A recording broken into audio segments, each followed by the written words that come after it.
Hey, what's up? Welcome to DGen Ed. That's degenerative education, meaning none of this is financial advice. Just me having fun looking at charts like the chart behind me, which is of PayPal, ticker symbol PYPL. And so I've been doing videos on this every Saturday as long as they get 100 views. Last week's barely made it, so if you do want to see a follow-up on this next week, make sure you like it and share just to get the word out. Happy to do another one next week as long as this one gets 100 views. But anyways, just following up on last week's video, which came out following the trading day of January 19th, when we had this over 6% move on the day, breaking out above both of these trend lines. And so things did look pretty strong, pretty bullish following last week. And I provided really two scenarios in that video. One was that price would continue higher to these levels above, which I felt like would be a more bearish scenario because we have earnings coming up in a week and a half on February 7th. And if price were to be up that high, I would think that the stock would be a little exhausted and we'd probably see a pullback or a tank following earnings. So long term, not really that good for the stock. And the more bullish scenario that I had suggested would be a pullback to retest these levels. However, with them, there's kind of a caveat that if it did not respect these levels, if it did not bounce, there could be a continuation to the downside. And so, with my analysis in this video, I'm a little bit on the fence in the direction that I think PayPal will be going in the coming weeks.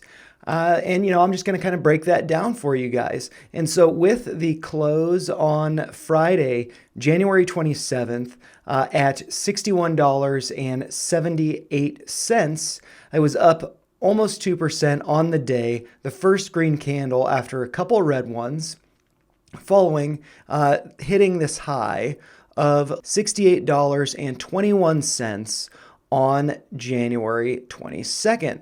And so that was on Monday. And then since then, it started high. It started the week opening at $68.02 and then closing that day at $63.74. So that's really not that great of a move, not that great of a start to the week, suggesting that there would be some downside. And that's exactly what we saw over the course of the week. If I do switch over to the weekly candles, we can see that the prior week went up almost 8% over the course of the week, breaking out of these two levels. And then what looks like happened over the course of last week went down just over 6%, closing what looks like just above both of these levels.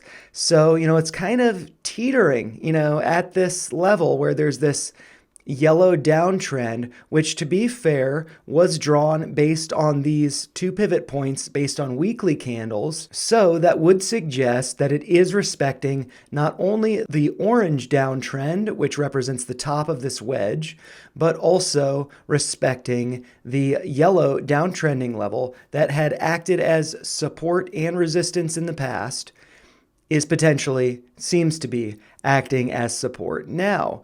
So I do think that could be pretty good. And looking at the chart here, this does make me think that, this tail down, this wick down below these levels was a great buying opportunity. However, looking at this on the daily time frame, I do have some concerns about the direction it will be going in the coming weeks.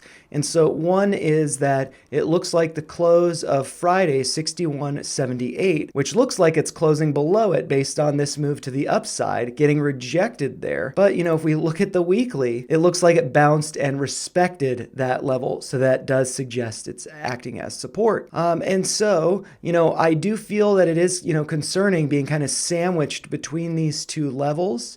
I am a little bit antsy. And one thing that you might notice, I try to remove the alerts when I make these videos, but I wanted to leave them for this one. I personally had an alert at $62 because if it did break below that level, which it did on Thursday, January 25th, I'd want to kind of evaluate what's going on with the chart. And so for the close on Thursday, it closed below both of those levels. So that didn't look too good. But then on Friday, it did close above the orange orange trend line, and it closed at the yellow downtrend, but it did not close above this $62 level that I had marked here, because that to me would be a clear close above both of these levels, or at least I'd be more confident in the direction in the coming weeks before earnings. One other thing that stands out to me as being bearish, or potentially bearish, is that if we look at the highs over here, we do see higher highs being formed from this one on December 14th to the recent high on January 22nd. We've got higher highs there. If we look at the RSI, going back to December 14th, we haven't really been putting in higher highs with the RSI. It's more or less been flat as far as the highs go. So that suggests that there's a weak bearish divergence. It would be stronger if there were lower highs put in with the RSI, but we don't see that. And so I am left feeling on the fence about the direction of PayPal because this is a weak bearish signal in the RSI. The price does look like it is sandwiched between these two levels, so I'm reluctant to think it's bullish. But if I do consider these lines that I have drawn based on the weekly chart, it does look like this pullback confirms the breakout. And so I am leaning more in the bullish direction that this will continue higher into next week. But with that being said, it might pull back following earnings. However, if we do look over at Max Pain, always a great place to get some guidance. For the close of next week, closing the week on February 2nd, Max Pain is 61. Last week, for this date, that price was $59.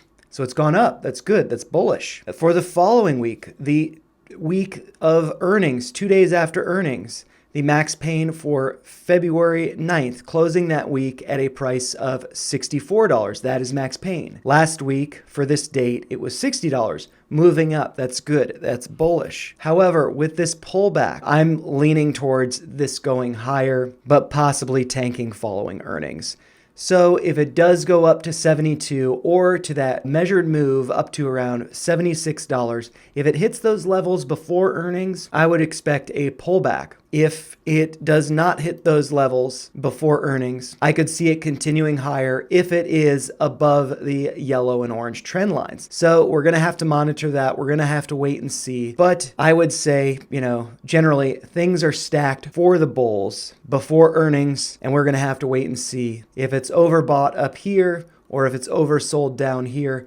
I don't think these gaps are on the table right now, unless we do start to see closes like we did on Thursday below both of these levels. So keep an eye out for that. But, those are just my thoughts. If you found them helpful, make sure you like the video and share your thoughts in the comments down below. And of course, subscribe to the channel for more videos like this. Thanks a lot for watching.